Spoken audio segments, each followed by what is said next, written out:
I played him, and I had some fun. Ran. Yeah. I played K-Roll, and I just named myself Glue Sniffer, and I was having fun.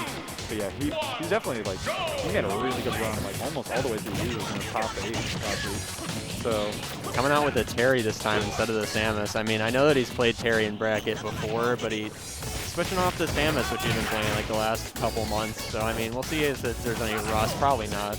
But, yeah, pretty even start to this game. And also, it's definitely interesting to see, because I know Twig used to play Min, and I don't know if he still does that at all, but it's also kind of just interesting to think about, like, Edwin's character pool. Like, Terry and Samus are definitely very opposite sides of the spectrum. Yeah, I mean, one doesn't want to approach, and one wants to be in your face the whole game. Oh my, that nearly killed him. Yeah, jab power dunk. Everyone knows it. But it's just something, like, terrifying. Like, wow, I'm just dead because Terry Bogard, man. This character is so funny, though. All right, he's Twig going for the disables, and it's not quite working out. Yeah. So now, Twig has the fear of God in his life, and that's exactly why. If you thought normal characters died early to Go moves, then, oh boy. Mewtwo's going to get destroyed by them. Yeah, Twig definitely, ooh, yeah, the armor almost killing Twig right there. Twig definitely playing a lot campier now that Terry has Go. Doesn't want to get hit by either of the strong moves because they will kill no matter what. Yeah. I mean, can you blame him though? Like, I do not want to be anywhere near Terry when he has Go. I'd rather not die at 60. I don't want to be near Terry when he doesn't have Go, to be honest. Yeah. Unfortunately, sometimes you don't really have a say in the matter when it comes to being near Terry. He's coming near you and there's not a lot you can do. Yeah. Terry's burst range in general is just insane with, like, crack shoot, burst, burn knuckle, and power dunk. Like, he just gets in on you. All right, yeah, the B&B that kills, getting the jab power dunk. Yeah. So Edwin definitely, like, you know, that, honestly, I kind of was feeling that, like, that first stock was not going great for Edwin, but he brought it back pretty well. I guess it's definitely, like, you know, Mewtwo is kind of a very feast or famine character. When he's got his game plan going, he's very scary, but sometimes he just, you know, he dies. Can we talk about that Shadow Ball just clanked with Terry's dash attack? I've never seen that before. Yeah. That was funky. Yeah, honestly, Mewtwo Shadow Ball is definitely a move that you can just, oh wow. Ooh, nice just surviving. Yeah. Twig has been kind of schmixing on this stock. Yeah, Edwin got, like, Twig was at 0 for, like, just a really long time on that stock, just taking Edwin's second. Yeah, honestly, no other word for him than just, like, straight up outplaying him. Like, he's just keeping him locked down with Mewtwo. Just, like, you know, he has all these Shadow Balls out, and he's just really preventing Edwin from getting anywhere near him, which, you know, not exactly the best thing when you're playing a Shoto. Yeah, it seems like Twig figured out something after the first stock and is now just kind of keeping Edwin out, not letting him get anything. Yeah, Twig definitely a very proficient player, and, like, the playstyle just, you know, you're not getting anywhere near me. Ooh, yeah. But yeah, Twig is definitely a very proficient player when it comes to just, you're not getting near me, and there's nothing you can do about it. All right, Edwin making a case to get back in this game. Almost getting a jump read. That was a really good read. It just didn't quite work out. Oh, yeah, for sure. I mean, if there's any character that can definitely just kind of delete Mewtwo, Terry is one of them. Like, you know, Mewtwo's light, and he's pretty combo susceptible. Like, I want to use some kind of... like armor coming in clutch. Are you okay, Mr. Mewtwo? He is not. I mean, he does have one more stock left. Ooh, 27, he's racking up the damage. He's just going raw on these, man. So, Mr. Terrence Bogard has a special message for you. He wants to know about your current state of health. Okay.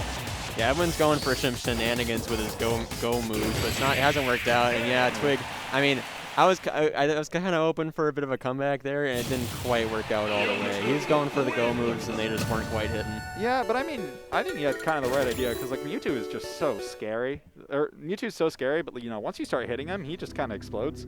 I think maybe, like, Edwin could have aired a little bit more towards the side of, like, safe moves and, like, you know, try and get more of the confirms into the Power Wolf and Buster Geyser, my favorite Terry moves.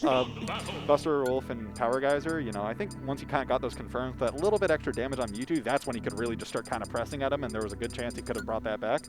But yeah, we'll see how he adapts to that, you know, very, like, zoning-heavy playstyle. Ooh, well, I guess Twig's not exactly giving him a chance to adapt. Yeah, Twig with the character crisis, switching characters after winning.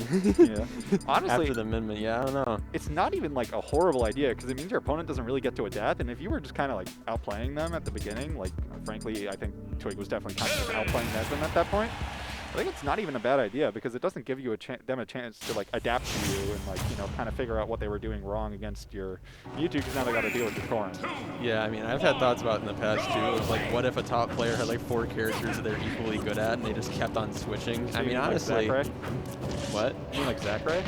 Zachary, honestly, I don't even know if he does it on purpose. He just does it for memes, honestly.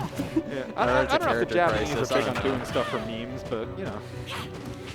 I mean, I'd say it's character crisis more than anything else. I don't know what Zachary's doing. Yeah. Well, if you want, well, I was gonna say, you know, switching 4 characters around, you know, that is Tweak's specialty after all. He just doesn't happen to do it in one tournament. Yeah, he does not do it intra-tournament, which is what would really help with my experiment. But yeah. Yeah, I mean, I think he's going to Sephiroth now. I think he's like kind of ditching Diddy. He's going to Sephiroth. But anyways, back to this game. Oh my, that back air is terrifyingly powerful. Just missing the F smash, and now he's back off stage. Yeah. Unfortunately, Edwin barely doesn't have go, and I think that definitely could have made his edge back in the lost area. That was a really good power dunk. He just barely didn't get a punish on that.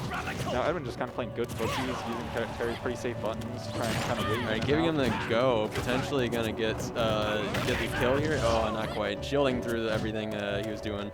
Yeah, but this is where it's. Oh my god, armor, man. That was rough. I forgot how good Terry's armor was on those moves. It's ridiculous. Like, they do 30% and they just armor through like almost anything. It's insane. It doesn't matter who you are or where you are. That fist is going to find you. You're going to have a serious inquiry into your current health state from Mr. Terrence Bogert. Yeah, that confirmed almost working, and that would have been so much extra credit. You know, counter not killing. Jeez, really? It was off a weak down tilt. You know, Terry is Smash Ultimate's best health insurance salesman. He always wants to know if you're okay. And you know, well, if you're not okay, you're going to need health insurance very soon. Terry will make you not okay. Terry isn't okay, to be honest. You see how much the go moves do? Like, Jesus, war crimes. Yeah, it seemed like that was a great roll read. Actually, I'm pretty sure that was just auto turnaround. We don't want to pop off too hard, but I mean, it looked cool, honestly. It looked cool, but it's unintentional. The Corrin counter pick, surprisingly, going a sortie against Terry has been proven a poor decision. And there's the BNB that kills. At 125, you just got jabbed. Yep. Man, if I put on like a backwards ball cap and jeans, can I be this strong too? Like, can I be as cool as Terry, man? The power up. I mean, I guess if you want to go by that logic, take your pick. Do you become a business CEO like Kazuya? A hobo like Ryu? Or, I don't know. What is Terry? All I know about his lore from his games is that he's American. And that's hilarious to me because I looked at his wiki page. He's also an orphan. I looked at Terry's wiki page, and the first thing it says is, he is American. It's really funny knowing that, like, Terry is basically just, like, what the idea of what an American was in 90s Japan. It's like, Terry loves basketball. Honestly, though, Terry's voice line is cracking me up. He's so funny just to hear him kind of shout all the time. Just to be like, radical. My favorite is when he dies, he's like, ouch! Honestly, I'm waiting one day for the legendary player who matches all of Terry's voice lines. I mean, it's going to happen at some point. It probably will. It will be very funny. Okay, back to the game, though. Twig is making a pretty good comeback after a pretty big deficit on stock 2. He looks like he's doing a really good job and kind of forcing Edwin to Edwin's doing a lot of spot dodges. That looks really unusual. Yeah. He also doesn't have go yet, so this is arguably probably the scariest point in the stock for him because he's definitely got. Oh my god! Jeez, he went for the jab shenanigans all game, and this is the one time that he went for a hard attack out of the jab shenanigans, reading the shield drop. He said, "Your shins are mine. You are dead. Hand over your shins. They're mine now." So yeah, that was definitely that was a really nice move from Edwin. Like, he really hadn't gone for any smash attacks the whole game. And sometimes you just do them raw and it works when people aren't expecting it. I mean, I do really love the shimmiks because he was doing all those like jab 1-2 whenever it got shielded. He would just try to do some shenanigans out of it. And this is the first time that he went for like a delayed attack the whole time. We're back to a different Pokemon now. Okay. Yeah, Twig just switching it up again and again. Kind of interesting to go Lucario too, especially because it's someone that kills very, very early, like Terry. Okay, I saw Ness Mewtwo instead. And now he's on Ness. What is happening right now? I don't know, man. So now it's Edwin's turn to counterpick on winning. Although honestly, this is a smart move because I'd imagine Ness does very well against Mewtwo. Although I don't know how well practiced Ness is, or Edwin's Ness is. I can't believe it's good though. I feel like, you know, it's probably not all too different to Samus. It's very floaty, kind of focused around like just staying out of your opponent's range. I mean, it isn't that hard to have a good Ness. Let's be frank. Yeah. I think definitely like Ness is one of those characters that's simple to play, but has like a very high ceiling in terms of how good you can get. And, like, well, I think we know why he picked Ness now. He kind of recognized that, you know, I don't want to get just like coated in Shadow Balls again, because Twig really just wasn't letting him play the game that first game. He just was like, everything you do, I have a Shadow Ball waiting for you. So honestly, I think Ness is a pretty smart counter pick in terms of just, you know, not really giving him the chance to just kind of throw out a bunch of Shadow Balls like that and kind of set up his game plan. Yeah, definitely making Twig respect the fact that he can just absorb the Shadow Ball, and it's working out pretty well so far, honestly, compared to what that first match was. Yeah, I mean, it's definitely... Oh, what was that reflect? That confusion. was funky. Both characters with projectiles and with reflectors. You know some weird stuff's going to happen at some point. Yeah, although Ness's reflector isn't quite as practical, but it would be really funny to see him batter up a Shadow Ball. You know, I have my good memories of Little League fighting just like cats, reflecting back dark energy balls. Truly a great childhood experience in the Midwest. Except I'm not even from the Midwest, so this joke doesn't work. And he's gone. Yep, and then there's that point where the pitcher gets pissed off and he grabs you and throws you over his back.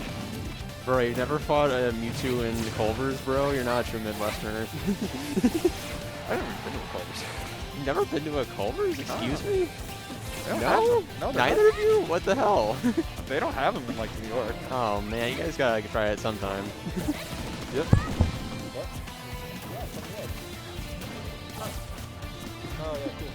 Anyways, guys gotta go to like Northern Illinois at some point. If you see a Culver's, go to the Culver's. Is there anything else to do in Northern Illinois than like go to like kind of local restaurant chains? I feel like that's a very good pastime in the Midwest. I mean, there's a lot of local restaurant chains, let's be fair. I'm gonna be honest, and some people might get mad at me for this. I didn't even know what Cane's was until I came to Indiana. I mean, I didn't even know, and I'm a state away. Huh. Anyways, back to the game. Edwin's definitely putting up a very good fight here after kind of a rough first stock. He's definitely been putting in. He's not letting Twig like kind of do the thing he was earlier, where he just kind of locked him out with Shadow Balls. And now we're getting the Ness. Oh, no, very yeah, unfortunate okay. SD. So not sure what happened there. Yeah, that sucks. Yeah, maybe I think it might have been possible that like he accidentally stole his jump and he thought he had it, so then he tried to jump, didn't work, and just tried to teleport back. Either way, though, now we got to see how Edwin capitalized on this. Ooh, all right, yeah, really that's a dead child. Bye bye Ness. Well, goodbye. All right, let's try and keep even this, game. you know, produce Nash, dead children. Yes.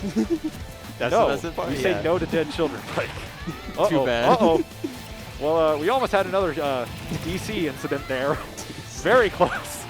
And is he going for it again? Oh, yeah, he's not going to be able to bring it back. Yeah, very fast last stock by Twig. Honestly, though, that's the first time I've ever seen Edwin go Ness, and it was doing pretty well, especially against a clearly very proficient Mewtwo like Twig. No, honestly, like, it did a lot better than his Terry, which probably at least is in part a matchup thing, but honestly, it was still really cool to see. What? Oh, I've been informed that Edwin actually used to main Ness. I'm sorry, I'm a newbie.